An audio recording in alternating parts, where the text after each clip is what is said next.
If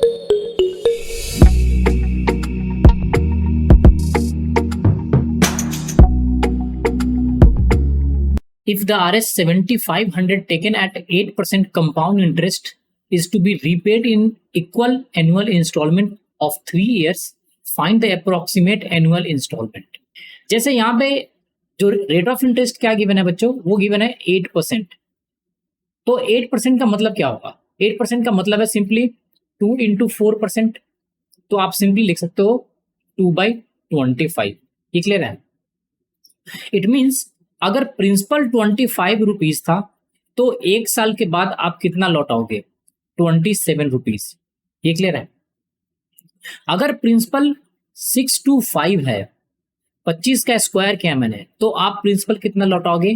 वो लौटाओगे बच्चे 27 का स्क्वायर, दैट इंप्लाइज 729. अगर प्रिंसिपल 15,625 है, हमने 25 का क्यूब किया है, तो आप अमाउंट कितना लौटाओगे? ठीक है, 27 का क्यूब याद नहीं है तो आप इसको एज इट इज रहने दो, 729 इंटू 27. ये क्लियर है? हम यहाँ पे 25 के बदले 625 स्क्वायर क्यों किए, यहाँ पे क्यूब क्यों किए, उसका रीजन मैं बता देता हूँ. अगर कंपाउंड इंटरेस्ट के केस में देखोगे तो क्या होता है, प्रिंसिपल के साथ साथ इंटरेस्ट भी ऐड होता है. तो अगर मैं बोलूं कि 25 रुपए का वैल्यू 1 साल के बाद 27 हो गया, तो 27/25 का फैक्टर होगा. 2 साल के बाद क्या होगा, फिर से इसमें एक और 27/25 का फैक्टर ऐड करोगे. 3 इयर्स के बाद कितना होगा, 27/25. तो इस तरह से ये कंटिन्यूड रहेगा. ये क्लियर है? तो जब कभी भी टाइम 1 ईयर का गिवन हो बच्चों, तो सिंपली आप रेशियो ले लो यहां से. अगर 2 इयर्स का टाइम है तो इन दोनों को मल्टीप्लाई करो, इसलिए ये स्क्वायर आता है न्यूमरेटर में और डिनोमिनेटर में भी स्क्वायर आता है. तो अगर 25 रुपीज प्रिंसिपल था तो 1 साल के बाद आप 27 रुपीज रिटर्न करोगे कंपाउंड इंटरेस्ट में 8% के रेट से. अगर 625 रुपीज का प्रिंसिपल था तो 2 इयर्स के बाद आप 729 रुपीज रिटर्न करोगे 8% के रेट से. ये क्लियर है? अब क्वेश्चन में क्या कह रहा है कि एनुअल इंस्टॉलमेंट आपको 3 एनुअल इंस्टॉलमेंट में पे करना है. तो आप सबसे पहले क्या करो, एनुअल इंस्टॉलमेंट को इक्वेट कर दो. तो ये 729 इंटू 27 है. तो आप क्या करो, इन दोनों वैल्यू को इक्वल करना है, तो इसमें आप एक 27 से और मल्टीप्लाई कर दो. तो अगर आपने राइट हैंड साइड में 27 से मल्टीप्लाई किया है तो आप यहां पे भी मल्टीप्लाई कर दो 27 से. It means 27 into 625. अगर ये प्रिंसिपल वैल्यू है तो 2 साल के बाद कंपाउंड इंटरेस्ट में इतना अमाउंट मिलेगा. ये क्लियर है? अगर फर्स्ट एनुअल इंस्टॉलमेंट को इक्वल करना है तो आप इसमें किससे मल्टीप्लाई करोगे बच्चे? 27 स्क्वायर से. तो लेफ्ट हैंड साइड में भी आप मल्टीप्लाई कर दो 27 स्क्वायर से. डोंट वरी, ये सारे वैल्यू का जो ये लेफ्ट हैंड साइड में वैल्यू है ना, इसको मल्टीप्लाई करने की जरूरत नहीं है. ये क्लियर है? पहले समझो कि मैं कर क्या रहा हूं.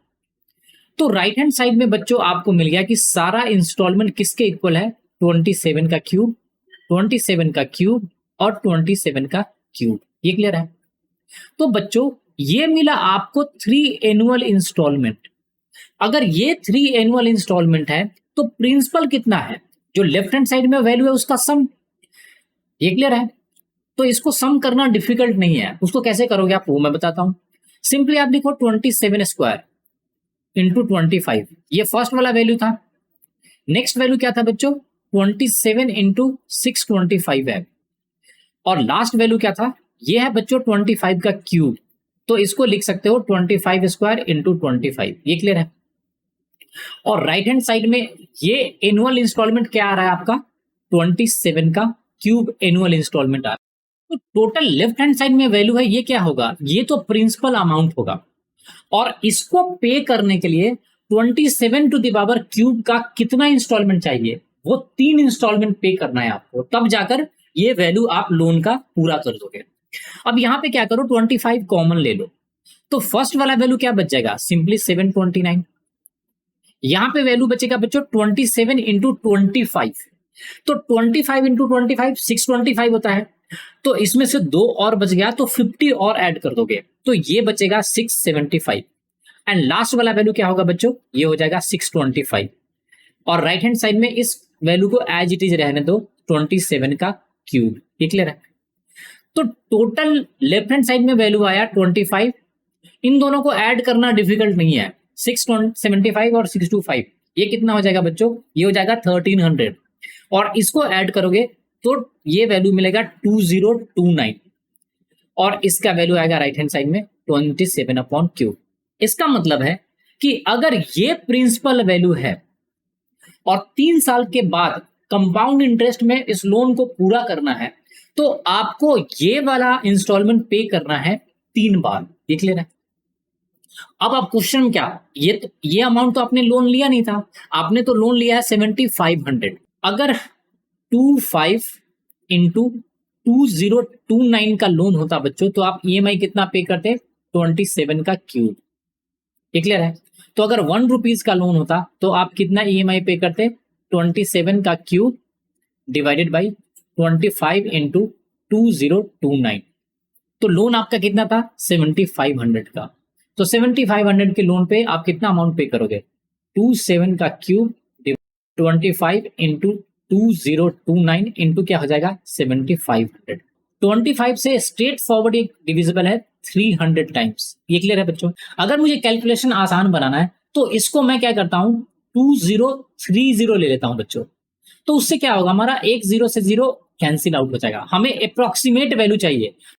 अब न्यूमरेटर में ध्यान से देखो, अगर 27 में 30 से मल्टीप्लाई करोगे बच्चे, तो ये वैल्यू कितना आएगा, वो आएगा 810।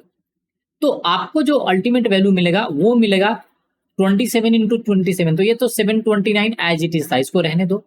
इन दोनों का प्रोडक्ट बच्चों आपको मिल गया 810 एंड डिवाइडेड बाई क्या है, 203।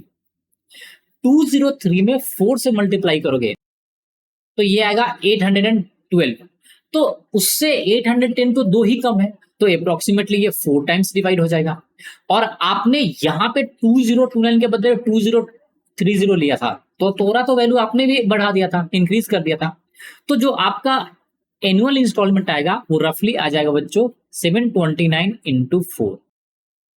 अगर आप इसको मल्टीप्लाई करोगे तो ये वैल्यू कितना आएगा, 700 इंटू 4, तो 2800 एंड 29 इंटू 4, तो ये जाएगा 116। तो ये टोटल वैल्यू आ जाएगा 2916। तो ये अप्रोक्सीमेटली ये किसके इक्वल है, ऑप्शन नंबर 4 के। ये क्लियर है? So thanks for watching the video. अगर आपको ये वीडियो पसंद आया है तो प्लीज चैनल को लाइक कीजिए, सब्सक्राइब कीजिए और अपने दोस्तों